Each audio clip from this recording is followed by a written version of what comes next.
Graça e paz, queridos! Vamos dar continuidade à nossa série acerca do Evangelho segundo escreveu João. Eu confesso aos irmãos que eu estou muito feliz com esta série, estou muito empolgado. Eu creio que Deus vai falar poderosamente aos nossos corações. Eu já tenho uma certa experiência com esse Evangelho em si, em termos de fazer uma exposição dele. Conforme até disse para os irmãos no último vídeo, que eu gravei esta série que durou 136 partes, né, via WhatsApp, pela lista de transmissão em áudio, e cada mensagem durava mais ou menos 50 a 1 hora, e foram 136 partes, foi quase um ano, né, de meditação nesse Evangelho, e Deus nos revelou coisas tremendas, e eu quero agora aqui compartilhar com os irmãos pelo canal do YouTube. É claro que nós vamos condensar, não vai ser essa quantidade toda, mas eu peço aos irmãos que escutem a mensagem com atenção, para que vocês possam pegar verdades tremendas que estão aqui, que vão mudar, vai mudar a vida de vocês. O meu entendimento espiritual, depois que eu estudei o Evangelho de João, depois que o Senhor me revelou tantas verdades nesse Evangelho, o meu entendimento espiritual é outro. A consciência da habitação de Jesus e do Pai aumentou ainda mais. Foi através do Evangelho de João que foi checkmate no entendimento de que a divindade só é composta pelo Pai e pelo Filho. Para mim, o Evangelho de João é o Evangelho que elimina todas as dúvidas concernente à Trindade. E para mim, João fechou a conta. Não existe uma terceira pessoa mesmo diferente do Pai e do Filho. Que o Espírito Santo nada mais é hoje do que a comunhão do Espírito do Pai e do Filho. Essa comunhão do Espírito que está em nós, que é o Espírito Santo. Ao longo da série, os irmãos vão compreender isso quando nós começarmos a meditar do capítulo 13 ao capítulo 17. O último discurso, os últimos momentos de Jesus antes dele ser preso. E ali nessa conversa nós podemos conectar, e lá nessa conversa de Jesus, do capítulo 13 ao 17 de João, nós vamos aprender de fato quem é esse Consolador. Com certeza não é uma terceira pessoa. E eu já tinha um certo entendimento, o Espírito me revelou, né, que não existe uma trindade, mas quando eu estudei João, ele fez o checkmate para mim, tá vendo, Wagner? Não é uma terceira pessoa diferente do Pai e do Filho. Mas, ao longo da série, nós vamos compreender isso. Não se assustem com essas verdades. Eu me assustei quando o próprio Espírito foi me revelando aos poucos quem era ele. Mas a palavra de Deus é tremenda, meus irmãos. Quando nós abrimos nosso coração para a palavra, quando nós clamamos a Deus por entendimento, Ele nos revela coisas grandes e ocultas que nós não sabemos. E é nesse mesmo Espírito de Jeremias, né, que estamos meditando aqui, uma das características da igreja do tempo do fim, esse Espírito que atuou em Jeremias, né, tendo como base os versos 13 a 22 de João capítulo 2, em que Jesus fez uma limpa na porta do templo. Estamos meditando em Jeremias, e nesse mesmo Espírito, nessa mesma vibe, Jeremias escreveu lá no capítulo 33, né, clamas a mim e responder-te-ei, e anunciar-te-ei coisas grandes e ocultas que não sabes. Meus irmãos, é maravilhoso ter comunhão com Deus. Ele vai se revelar. Ele quer se revelar para nós. E como estamos vivendo num período de maior apostasia, então essas verdades vão acabar assustando muita gente, mas não é uma revelação nova. É uma restauração de verdades que foram perdidas ao longo dos séculos. Então, não estamos aqui falando nenhuma revelação nova. Amém, meus irmãos? Simplesmente resgatando aquilo que foi perdido. A simplicidade das Escrituras e as suas conexões. Meu Deus, muito obrigado, Jesus, por esse momento de estar aqui em Teu nome para ministrar a Sua palavra, Senhor. Tudo que nós te pedimos, espírito de sabedoria e de revelação no pleno conhecimento Teu. Ilumina, Senhor, os olhos do nosso coração, Pai, para que possamos contemplar as maravilhas da Tua lei. Nós tributamos a Ti toda a honra, toda a glória e todo o louvor. A inspiração é Tua. És Tu que nos dá essa revelação. Todos os tesouros da sabedoria e da ciência estão escondidas em Ti, Jesus. e nós estamos cavando, e o Senhor está se manifestando para os seus pequeninos nesse tempo do fim. Feliz é aquele que der ouvidos. Quem tem ouvidos, ouça o que teu Espírito está dizendo, Senhor Jesus. Portanto, alcance os corações famintos. Alcance os corações que têm um espírito humilde, quebrantado e ensinável, Senhor Jesus. Que não olha as aparências, como o Senhor mesmo combateu tanto com os fariseus, que olhavam as aparências, que menosprezaram a tua pessoa porque o Senhor veio de Nazaré. Mas o Senhor veio de Nazaré, mas confundiu as coisas sábias. O Senhor fez coisas maravilhosas, Senhor Jesus, porque os homens eles julgam pela aparência, mas o Senhor julga conforme o coração. E o Senhor está aqui disposto a usar qualquer um que esteja disposto a se entregar de coração para a sua palavra. E essa é a nossa vida, Senhor Jesus. Essa é a nossa vida, nos entregar para a tua palavra. Sem a tua palavra nós não somos nada, Senhor. Muito obrigado, Senhor Jesus. Seja engrandecido. Exaltamos o teu nome e a sua palavra acima de todas as coisas. Por causa dessa palavra, nós devemos estar dispostos a até mesmo perder a nossa própria vida. Vai, Senhor Jesus, moldando o nosso coração, nos apertando cada vez mais com o teu amor. E nós te pedimos, Senhor, perdão pelas nossas falhas, porque nós não somos perfeitos, mas estamos em fase de aperfeiçoamento, de santificação, para que possamos alcançar o objetivo final da nossa fé, salvação definitiva das nossas almas. Que nós possamos nos esforçar cada vez mais para entrarmos nesse reino milenar. Que nós não possamos nos conformar em só ser salvos eternamente depois do milênio, não, Senhor.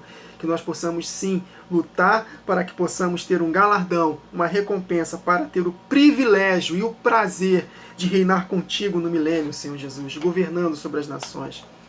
Muito obrigado, Senhor Jesus. Muito obrigado. Amém, queridos? Vamos lá, dando continuidade. Então estamos lendo a seguinte porção. Essa é a quarta parte desta porção de João capítulo 2, versos 13 a 22. Estando próxima a Páscoa dos judeus, subiu Jesus para Jerusalém e encontrou no templo os que vendiam bois, ovelhas e pombas, e também os cambistas assentados. Tendo feito um azorrague de cordas, expulsou todos do templo, bem como as ovelhas e os bois, derramou pelo chão o dinheiro dos cambistas, virou as mesas e disse aos que vendiam pombas: tirai daqui estas coisas, não façais da casa do meu pai casa de negócio. Lembraram-se os seus discípulos de que está escrito no Salmo 69, o zelo da tua casa me consumirá. Perguntaram-lhe, pois, os judeus: que sinal nos mostras para fazeres estas coisas? Jesus lhes respondeu: destruí este santuário, e em 3 dias eu reconstruirei.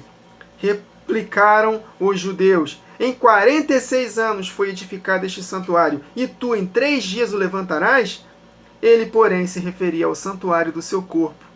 Quando, pois, Jesus ressuscitou dentre os mortos, lembraram-se os seus discípulos de que ele dissera isto, e creram na Escritura. Então, dentro dessa porção, o Senhor me presenteou com 2 camadas de revelação, 2 ângulos de revelação. O primeiro, já falei para os irmãos na primeira parte desta porção, né? Se não me engano, foi a parte 11ª desta série, falando acerca do zelo da sua casa me consumirá, no sentido de perseguição, e nós conectamos com o corpo, que é a igreja, e que no 3º dia Deus reconstruiria este corpo na ocasião da sua volta, conectando com o casamento em Caná da Galileia, né? Enfim, nós meditamos muito sobre isso.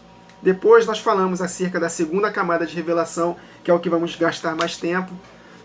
Estamos meditando em alguns textos de Jeremias para profetizar a limpa que vai acontecer na casa de Deus antes da volta de Jesus. Em especial, meus irmãos, na ocasião em que vamos experimentar da chuva serôdia, do grande e maior avivamento que está por vir, e que a igreja vai tocar trombetas na última semana de Daniel, nos últimos 7 anos da humanidade antes da volta de Jesus, no início da 2ª temporada das festas, que é a festa das trombetas, em que a igreja tocará as 7 trombetas de Apocalipse, e no soar da última trombeta o Senhor Jesus vai sair do Santo dos Santos, vai expiar nossos pecados.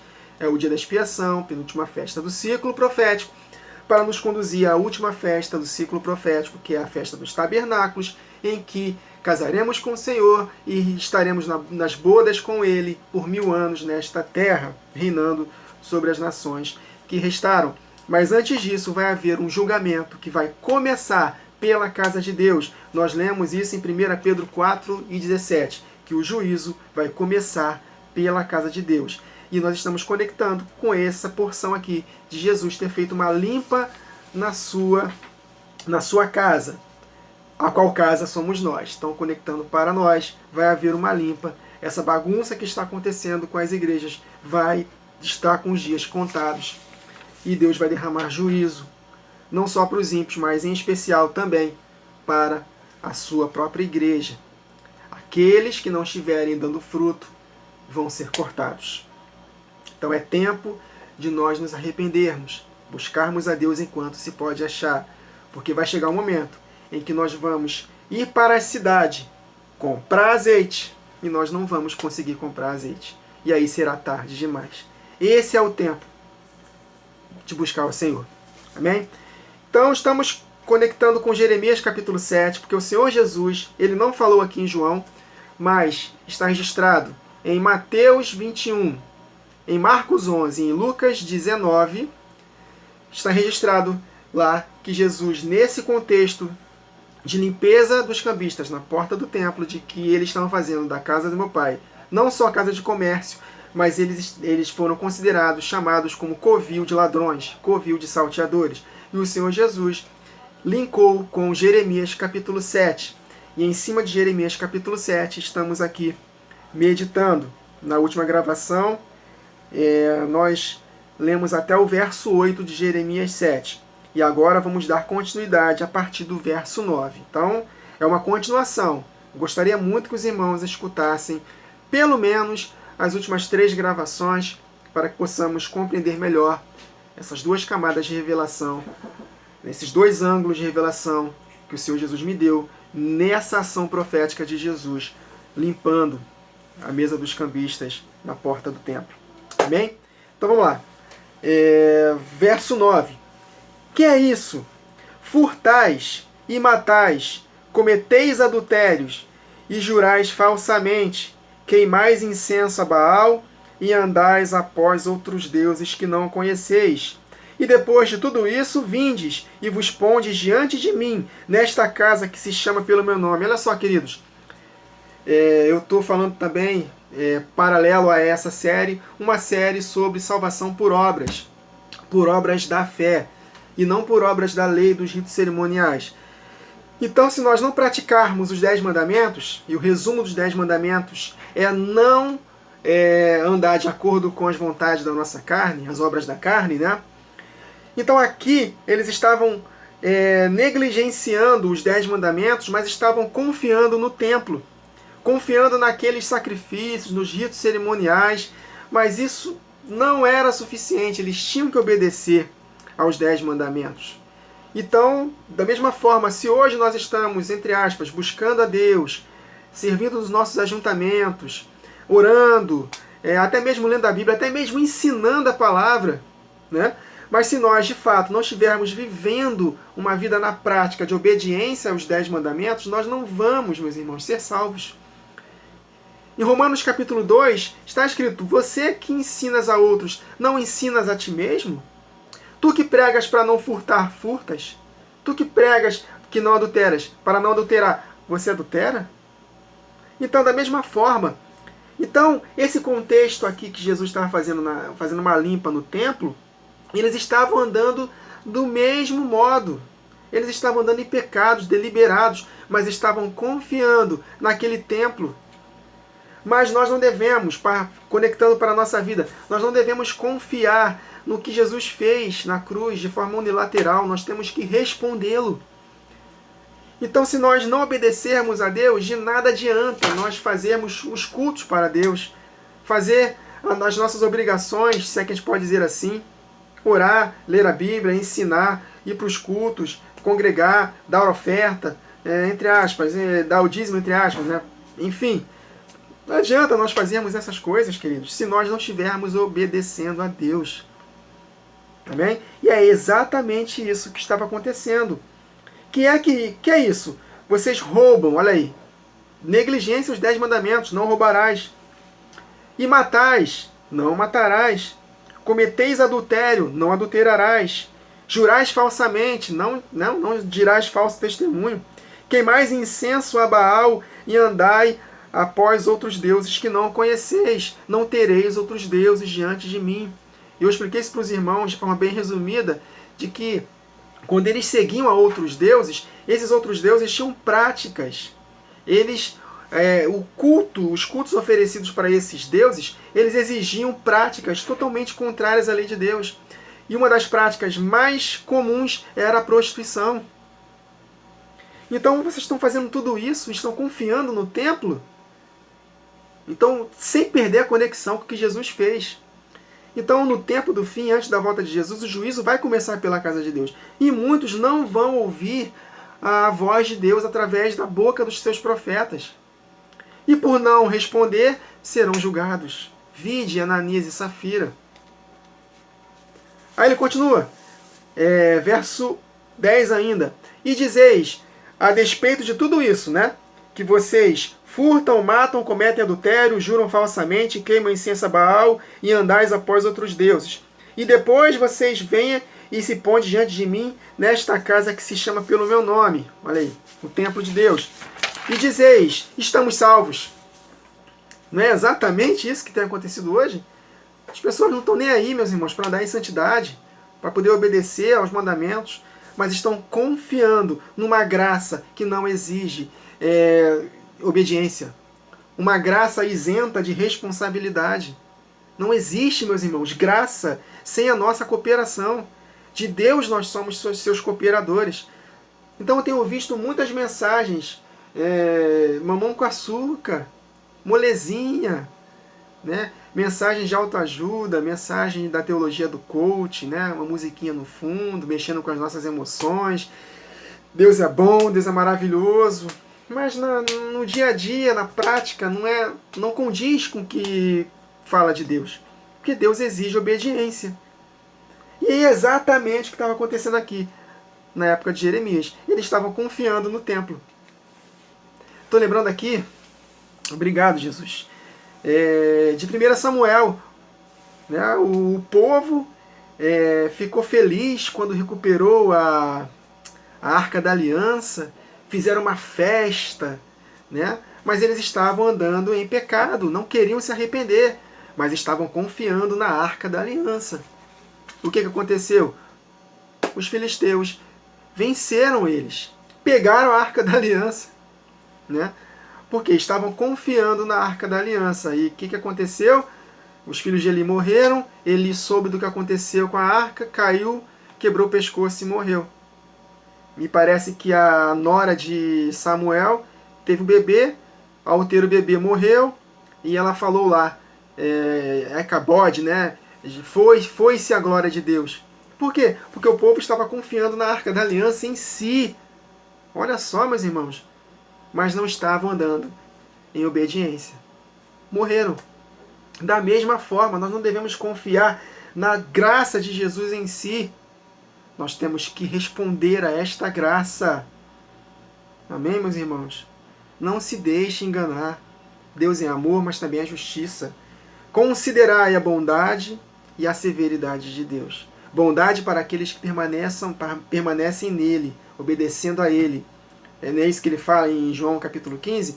Se me obedeceres, permanecerão do meu amor, assim como eu obedeço aos mandamentos do meu Pai e no seu amor permaneço. Agora, se nós não perseverarmos em obedecer, seremos cortados, experimentaremos da sua severidade. O apóstolo Paulo, em 1 Coríntios 10, Romanos 15, ele fala para que nós possamos atentar para as coisas que aconteceram no Antigo Testamento, que serviram como figuras para nós, para que nós não possamos imitar a conduta do povo que foi rebelde. Aquele que julga estar firme, cuide para que não caia.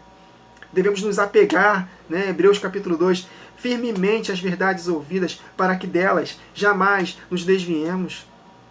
Que não tenhamos um coração rebelde como o povo que saiu do Egito teve, cujos corpos caíram no deserto, cheio de exemplos, meus irmãos, negativos, para que nós não possamos seguir esses exemplos, porque se Deus fez isso com eles, Ele vai fazer conosco também.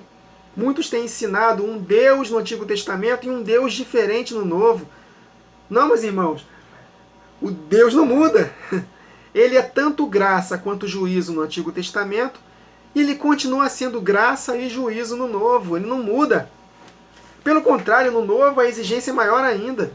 É o que está escrito em Hebreus capítulo 10. Morriam pelo depoimento de duas testemunhas quem desobedecia a lei de Moisés. Aí o que os escritores hebreus falam? Quanto mais castigo, com maior castigo julgai vós, merecedor, aqueles que profanaram o sangue da aliança. Então o juízo para a nova aliança é mais intenso do que o antigo. Por quê? Porque hoje nós temos a habitação do Espírito Santo, que é o Pai e Filho unidos, essa comunhão do Espírito. Nós estamos aqui pós morte e ressurreição de Jesus. Nós temos toda a Bíblia aqui na nossa disposição, todos os exemplos negativos para que possamos não seguir. Nós temos uma camada de revelação maior, enfim, estamos com base em superiores promessas, numa aliança renovada. Então não temos mais desculpa, meus irmãos. Então se Deus não poupou os ramos naturais, Ele não vai poupar a nós também. Então o nível é de obediência. Temos que obedecer. Na lei mosaica, se você seria punido se você adulterasse com a mulher de forma física. Mas na nova aliança, na aliança renovada, que Jesus falou, eu, porém, vos digo, se você simplesmente olhar para uma mulher, cobiçar com ela no seu coração, já está cometendo adultério com ela. O nível aumentou. Amém, meus irmãos? Então, continuando a leitura aqui, verso 10 de Jeremias 7, conectando com a porção que estamos lendo de João. E dizeis, estamos salvos. Sim, vocês estão salvos só para continuardes a praticar estas abominações? Olha só como está escrito, meus irmãos. Aí é o texto que nós queríamos chegar. Verso 11 de Jeremias 7. Será esta casa, que se chama pelo meu nome, um covil de salteadores aos vossos olhos? Está vendo o contexto que Jesus falou acerca da limpa que ele fez com chicote, que expulsou os cambistas na porta do templo? Será esta casa, que se chama pelo meu nome, um covil de salteadores aos vossos olhos? Esse é o contexto. Aí ele continua. Eis que eu mesmo vi isto, diz o Senhor. Jesus está vendo, meus irmãos, tudo isso. Nada escapa aos seus olhos. É exatamente o que está escrito aqui em Hebreus 4, 12 e 13. Porque a palavra de Deus é viva e eficaz, mais cortante do que qualquer espada de 2 gumes, e penetra até o ponto de dividir alma e espírito, juntas e medulas, e é apta para discernir os pensamentos e propósitos do coração. E não há criatura que não seja manifesta na sua presença. Pelo contrário, todas as coisas estão descobertas e patentes aos olhos daquele a quem temos de prestar contas. Exatamente, Jeremias 7,11. Será esta casa, que se chama pelo meu nome, um covil de salteadores aos vossos olhos? Eis que eu mesmo vi isto, diz o Senhor.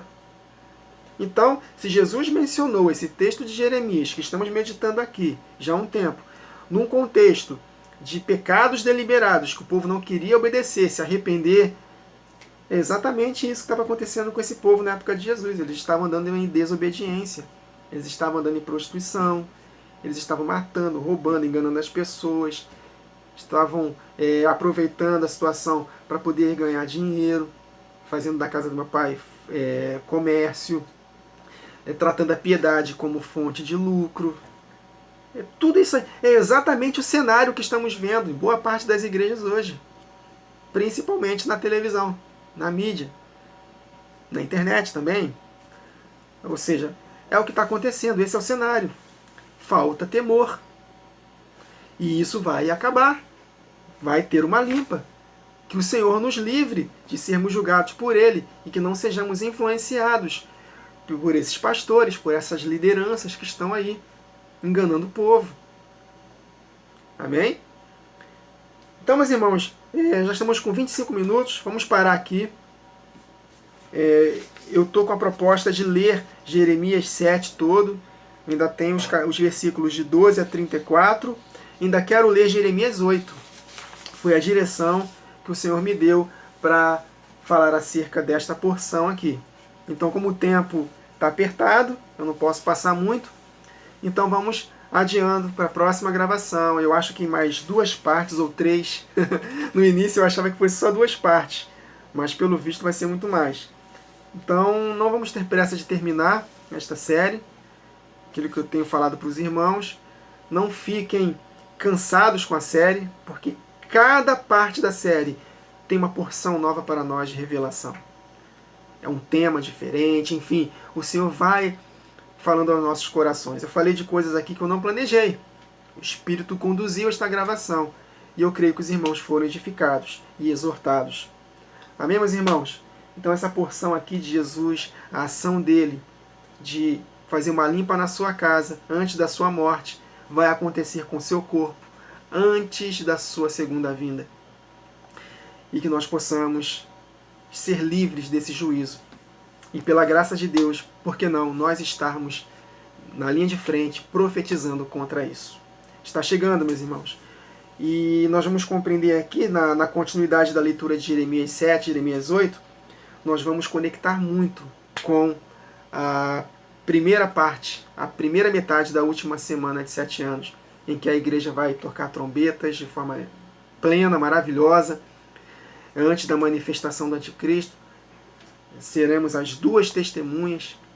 Fogo sairá da nossa boca e consumirá os adversários como lenha, conforme está escrito em Jeremias capítulo 5 e 14. Nesse mesmo contexto, nessa mesma vibe aqui de Jeremias, é o espírito de Jeremias.